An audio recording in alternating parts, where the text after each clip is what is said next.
You know how people always say that true evil shows itself in subtle ways. They say you can feel it before you see it. A chill in the room, a pressure behind your eyes, the faint smell of sulfur. I used to laugh at that kind of thing until I lived it, until I watched it take hold of someone I loved and tear my reality to pieces. What I'm about to tell you isn't just a ghost story. It isn't some late night campfire tale meant to scare children.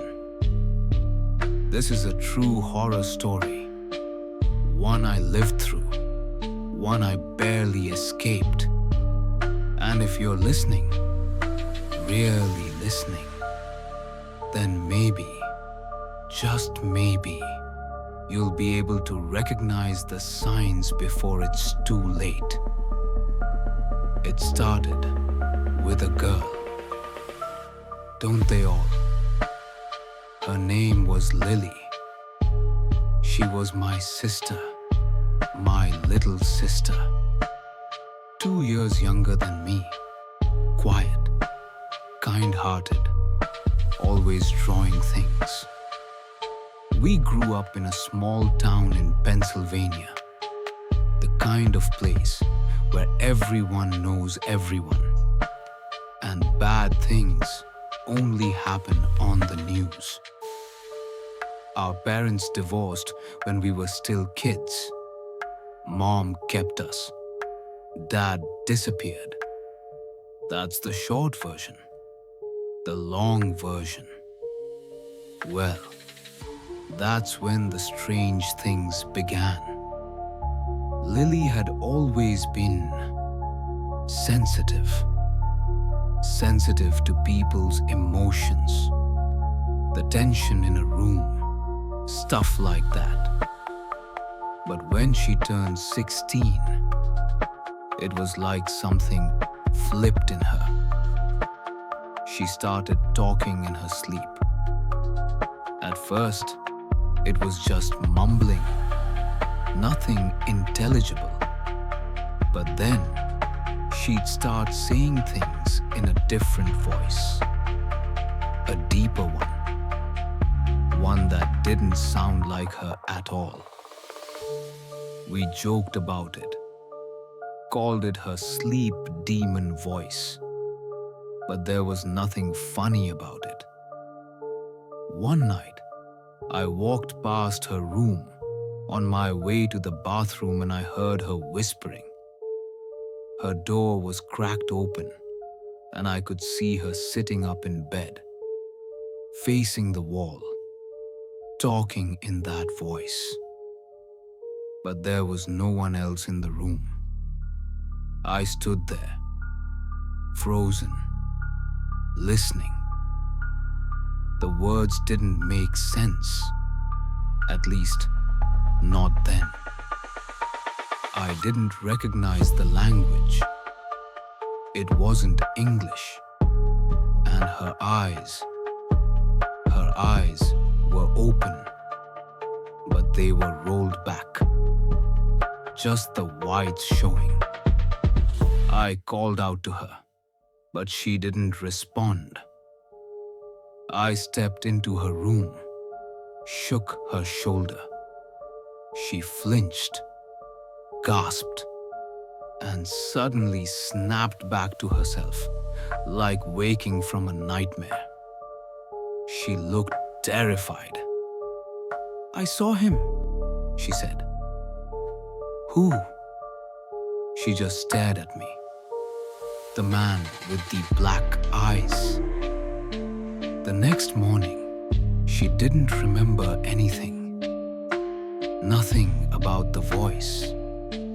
Nothing about the man. Mom said it was just stress. Maybe sleepwalking. Maybe a nightmare.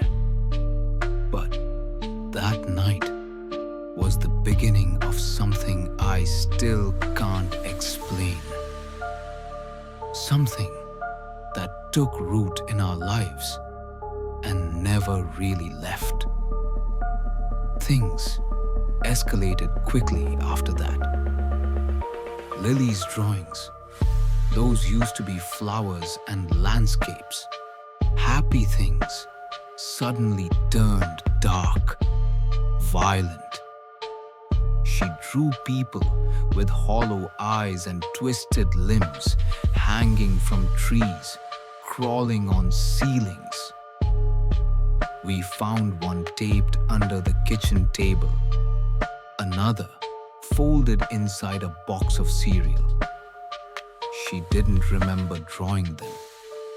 She said they just showed up.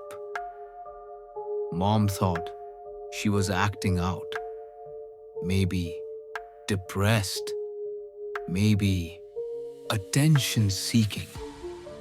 But I knew my sister. I knew she wasn't faking this. Something was wrong with her. Something deep. Then came the scratching. We lived in an old farmhouse, the kind with creaky floors and thin walls. You get used to sounds: wind, raccoons, pipes. But this was different. The scratching came from inside the walls, sometimes from the ceiling. It always started around 3 a.m. Not before, not after. Just as the clock struck 3. And it always started in Lily's room. One night, I stayed up, just sat in the hallway outside her door, waiting. 2:59 a.m. Nothing. 3 o'clock a.m. I heard it, faint at first, then louder, sharp, deliberate, like fingernails dragging down drywall. I stood, heart pounding, pressed my ear to her door.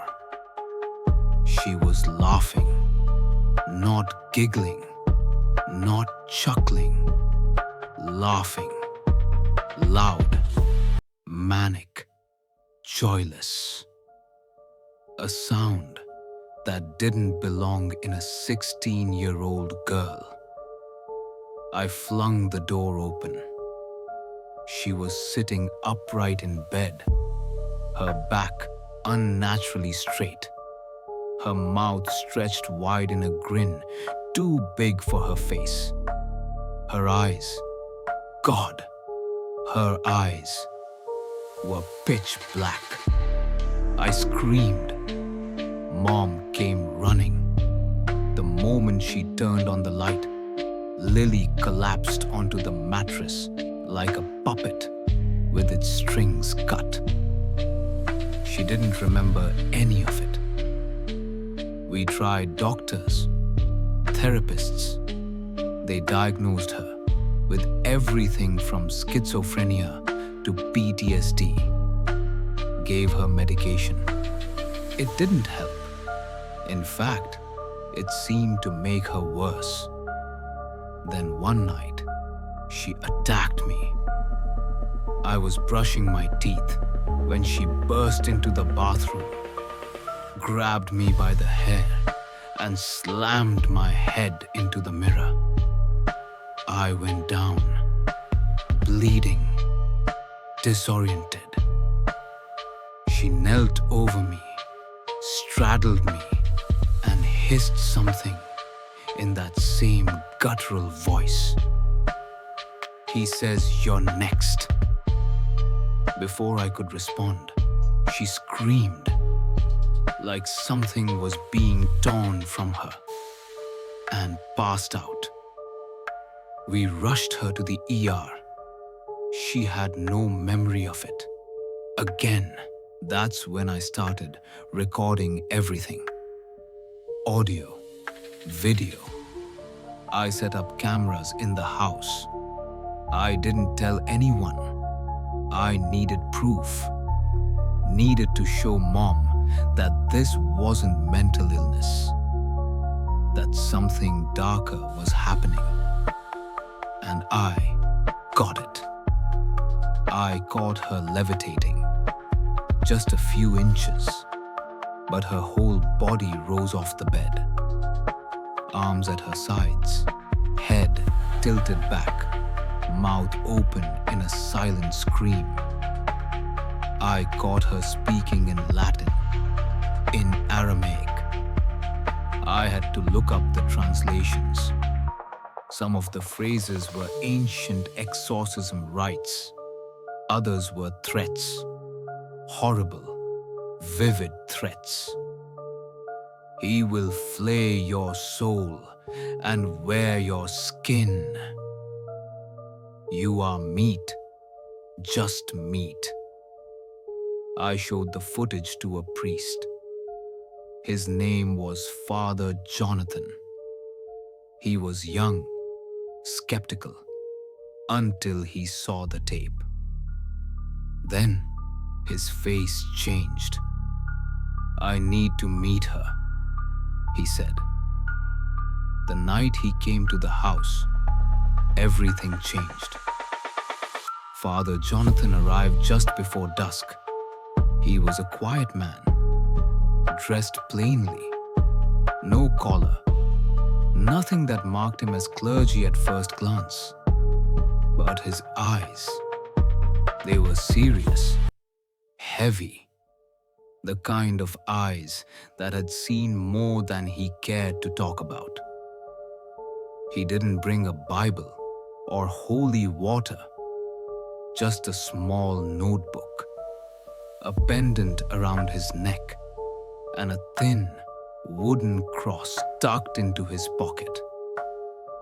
We sat in the living room, and I explained everything again. What Lily had done, what she'd said, the footage I captured. He barely blinked, just nodded, occasionally jotting things down in his notebook. Then I showed him the video of her levitating. He paused it halfway through, leaned closer. That mark, he said, on her arm. Have you seen it before? I hadn't noticed it until then. A faint sigil, burned into the skin just below her elbow. Circular, with jagged lines running through the center. It hadn't been there the night before. I would have seen it. It appeared after the voice came. He didn't say much else, just asked to speak with her alone. I was reluctant, but he insisted. So I sat outside her room, listening through the door as he spoke softly, calmly. Lily didn't respond at first. Then she laughed, loud, sharp, not her laugh. It was that voice again, the voice that didn't belong to her. And then the screaming started, not from her, from him. I burst through the door. Father Jonathan was backed against the wall, eyes wide with horror. Lily was floating again, her body contorted, mouth stretched open as she shrieked something in Latin. Her eyes were black again. No iris, no whites, just endless, depthless voids. He pulled the cross from his pocket and pressed it to her forehead. The room exploded with sound, a roar like the shriek of 1,000 voices all crying out in agony. The walls shook. The light above us shattered. Lily dropped to the floor, limp. That night, the priest didn't leave. He stayed in the house, prayed over her while she slept, whispered in languages I didn't understand. He told me something I'll never forget. She's not possessed. Not fully. Not yet. But something's inside. Something waiting. Waiting. That word haunted me. He said it wasn't like the movies. Possession didn't happen all at once. It was a slow burn. A corruption of the soul.